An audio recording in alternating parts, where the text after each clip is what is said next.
Pernahkah kamu merasa hidup ini tidak adil ketika kerja keras tak dihargai dan semua orang memandang rendah?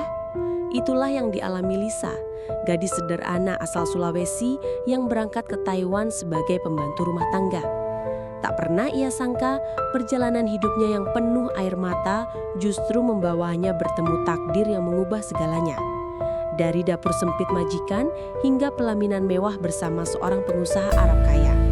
Inilah kisah nyata yang akan membuatmu percaya bahwa rencana Tuhan selalu lebih indah dari rencanamu.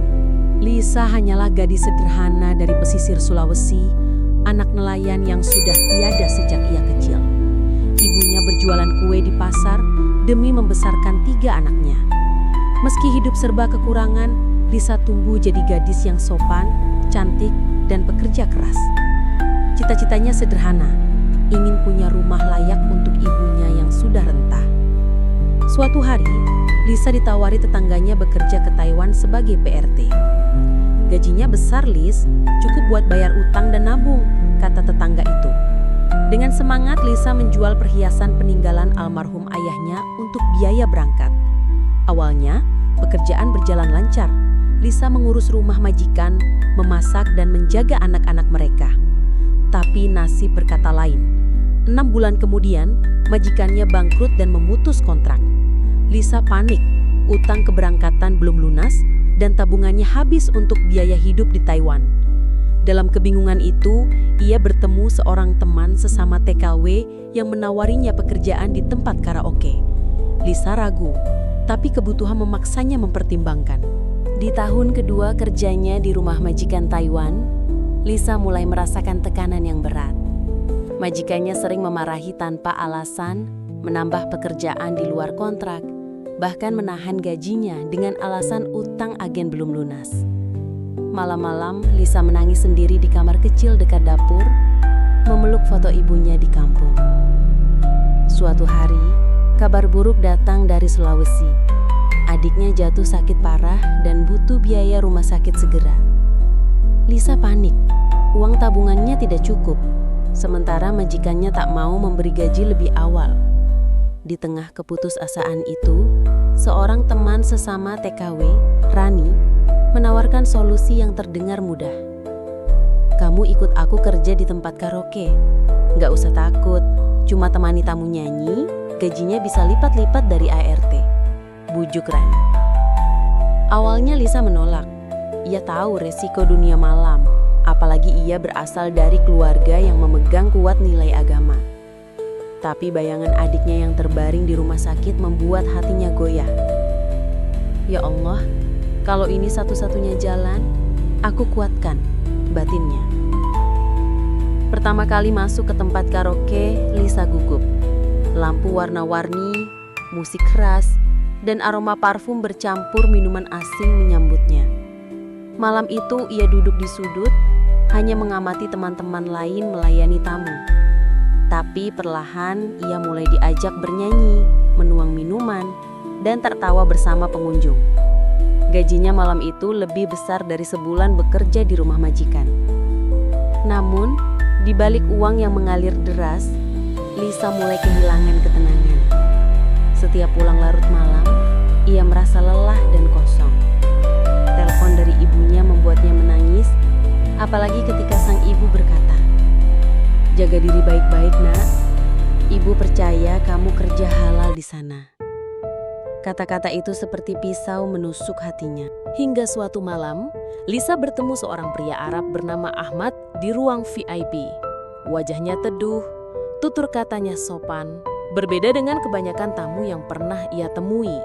Ahmad sering mengajaknya berbicara, menanyakan kabar keluarga, bahkan memberi tip besar tanpa meminta apa-apa. Dalam beberapa bulan, hubungan mereka semakin dekat. Ahmad tahu Lisa hanya bekerja di karaoke demi keluarga, bukan karena suka. "Kalau kamu mau, aku bisa membawamu keluar dari tempat ini," ucap Ahmad suatu malam. Lisa terdiam, tak percaya. Ahmad menjelaskan bahwa ia serius ingin menikahi Lisa secara sah dan membawanya hidup lebih baik. Tapi keputusan itu tidak mudah. Teman-teman Lisa mengingatkan, hati-hati, banyak janji manis yang cuma sementara.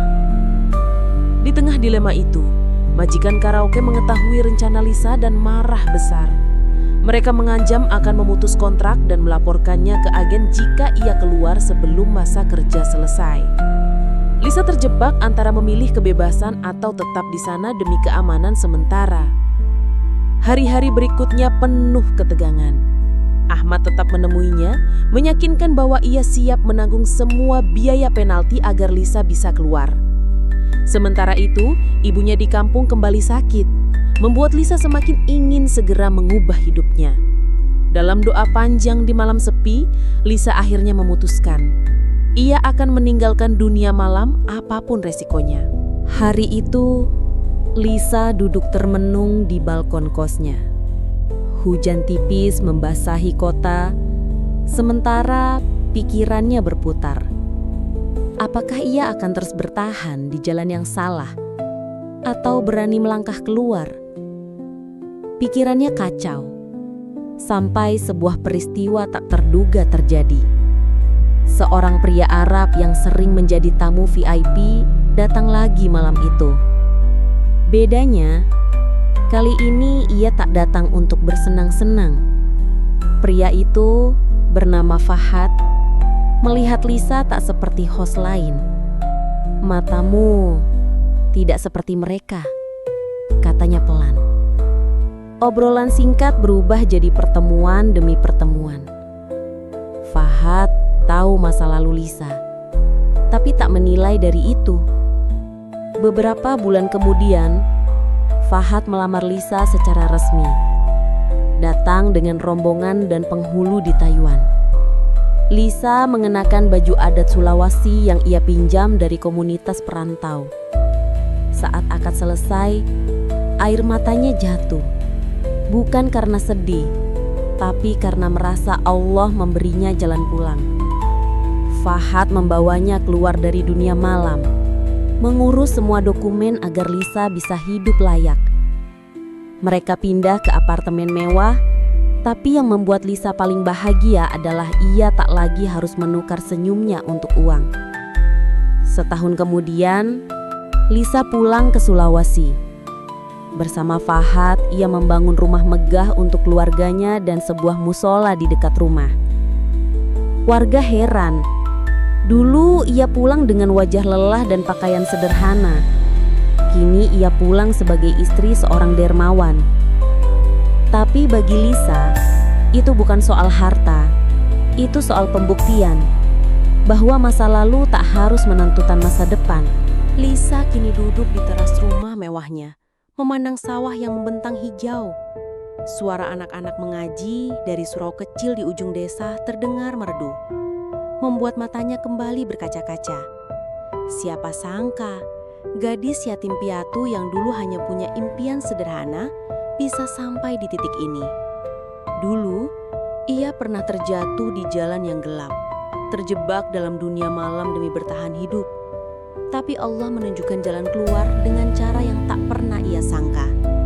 Lewat pertemuan dengan pria Arab yang tulus mencintainya. Kini, setiap rezeki yang datang, ia sisihkan untuk sedekah. Lisa tak pernah malu menceritakan masa lalunya, bukan untuk dibanggakan, tapi sebagai pelajaran. Jangan takut berubah, katanya. Allah selalu membuka pintu taubat. Hidupnya kini bukan lagi soal uang atau kemewahan, tapi soal memberi manfaat untuk banyak orang. Dan bagi Lisa, itulah arti kesuksesan yang sebenarnya. Saudaraku, kisah Lisa mengajarkan bahwa masa lalu bukanlah penjara, melainkan guru. Dari pembantu rumah tangga yang terpaksa masuk dunia malam, ia bangkit, bertobat, dan dipertemukan Allah dengan jodoh yang tak disangka. Kini, rumah mewah berdiri megah di kampungnya. Tetapi yang lebih berharga adalah pahala dari sedekah yang mengalir setiap hari. Kita sering menilai seseorang dari masa lalunya, padahal Allah melihat dari hatinya saat ini. Mungkin kita tak pernah tahu, orang yang dulu kita pandang rendah justru kelak menjadi orang yang paling banyak memberi manfaat untuk orang lain. Kalau cerita ini menyentuh hatimu, jangan lupa tekan tombol like, subscribe, dan nyalakan lonceng notifikasi supaya tidak ketinggalan kisah inspiratif berikutnya. Tulis juga di kolom komentar pelajaran hidup apa yang kamu dapat dari perjalanan Lisa. Vega Story akan terus menghadirkan kisah-kisah nyata dan fiksi inspiratif dari para pahlawan devisa kita. Kisah yang penuh air mata, perjuangan, dosa, taubat, hingga keberhasilan yang memukau. Semua untuk mengingatkan kita bahwa hidup selalu memberi kesempatan kedua bagi yang mau berubah. Wassalamualaikum warahmatullahi wabarakatuh. Jangan lupa like, share, dan subscribe Vega Story agar kisah para TKW di luar negeri terus bisa menginspirasi banyak orang.